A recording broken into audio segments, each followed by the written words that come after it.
vote লয় কি বুলি বিজেপি আমাৰ পৰা ভোট লয় অৰুণোদয় দিম বুলি হয়নে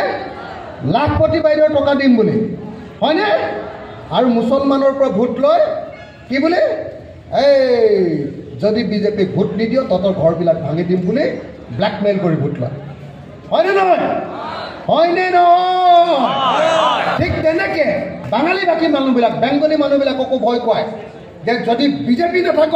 বিজেপিত যদি তোমালোকে নাথাকা তেতিয়াহ'লে তোমালোকক অসমীয়া মানুহবিলাকে দিগদাৰ কৰিব বুলি ভয় খুৱায় কিন্তু মই এটা কথা আপোনালোকক কৈ দিওঁ যে অসমত বাঙালী মানুহক আমি কেতিয়াও অসমীয়া মানুহে ডিষ্টাৰ্ব কৰা নাছিলোঁ